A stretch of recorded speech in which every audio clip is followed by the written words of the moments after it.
I've noticed something strange in conversations. You know that moment when someone's talking about something they've only just looked into? They're absolutely certain about it. Meanwhile, the people who seem least certain, the ones who've actually spent years thinking about something, they're hedging constantly. It depends. Well, sort of. It's more complicated than that. There's something almost peaceful about the confidence of someone who doesn't see the complexity yet. Like they're operating with less information, but somehow that makes them feel more sure. I used to think it was just arrogance, people not bothering to learn properly, but then I caught myself doing exactly this in different areas, just as certain, just as blind to what I was missing, that gap between what someone thinks they know and what they actually know. That's what I want to explore, because I think we misunderstand what's actually happening there. It's not stupidity. It's how the mind works. When you're learning something new, there's this moment where you feel the most confident, not when you actually know what you're doing.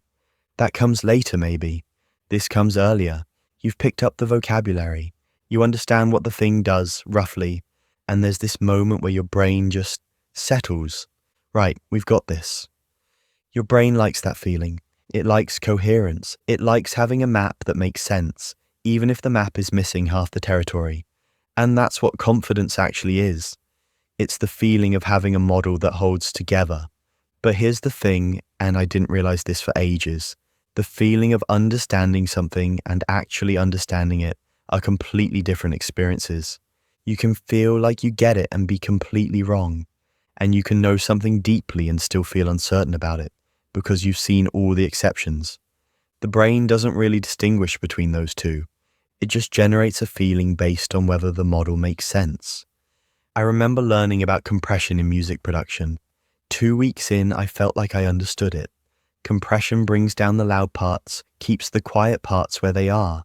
I could explain it. I could see why it worked. And I genuinely felt like I got it. But I couldn't actually hear the difference between fast and slow attack times. I had no idea what release time was doing. I didn't understand how one compressor would affect the next one in the chain. I was working from this incredibly simple model, but my brain told me I understood, and I believed it. The basic explanation was true, but it was missing basically everything that mattered. It's like knowing the name of a mountain and thinking that means you understand mountains. When someone's actually done something for 20 years, they're not being falsely humble when they say it depends. They've seen enough situations to know the simple version doesn't hold. They've encountered the exceptions. They've felt reality push back against the clean story. And instead of defending the story, they've just adjusted. But now it's not really a story anymore. It's more like a landscape, full of contradictions and nuance and things that seem to contradict each other. And you can't be certain about a landscape the way you can be certain about a story. This is the paradox of learning something deeply. Learning kind of undermines certainty instead of building it.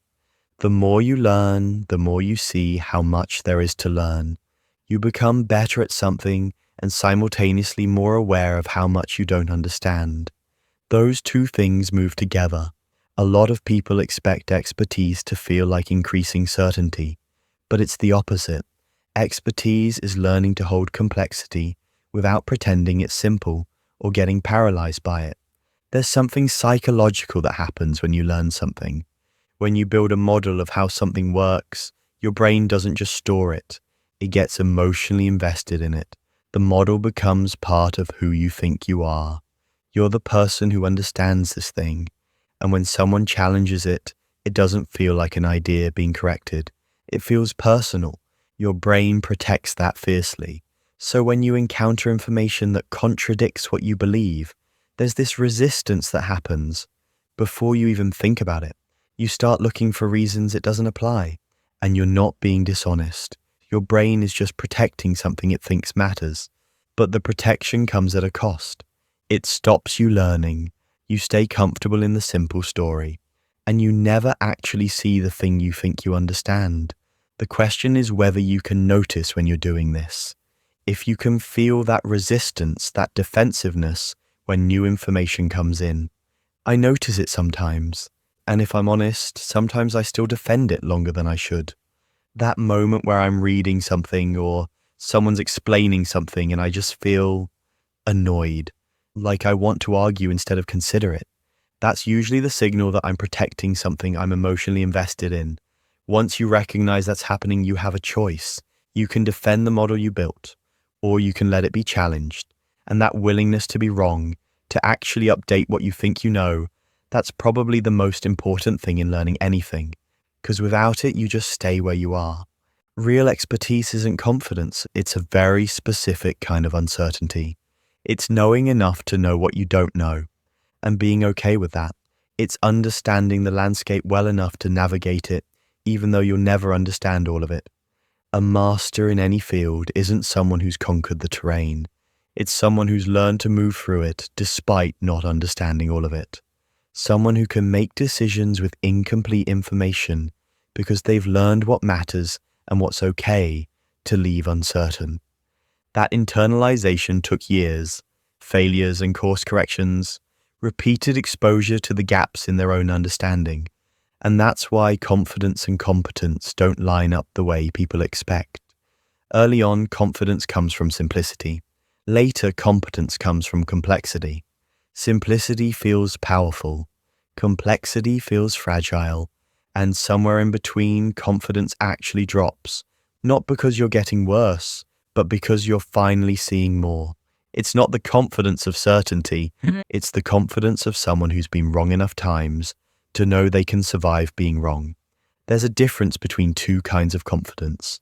Confidence that comes from not knowing what you don't know, and confidence that comes from knowing what you don't know, but trusting yourself anyway. The first kind is fragile. Any new information can collapse it. The second kind is resilient because you've been wrong before.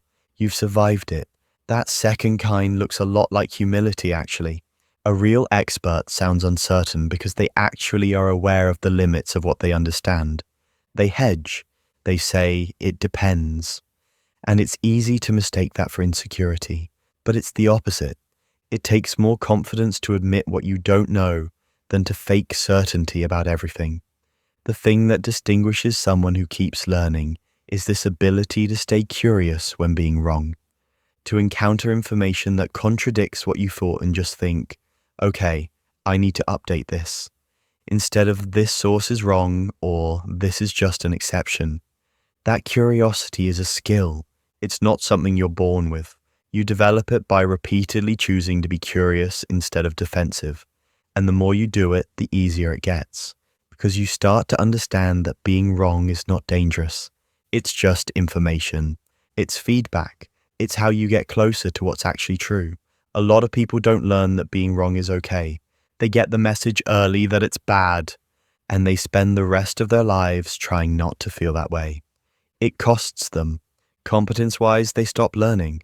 But psychologically, it's exhausting too, because defending certainty is actually work. Your mind is constantly bumping up against things that don't fit the story. Data you can't explain away. And there's this low-level stress in pushing it all away, keeping the model intact. Whereas if you just let it update, let it be challenged, there's actually relief in that. You become less certain maybe, but you're more coherent. You can stop defending and just pay attention to what's actually true. You'll probably feel certain about something next week. I will too. That's not a flaw. That's just how learning begins. The real shift happens later, when the cracks show, and you decide whether to look at them or look away.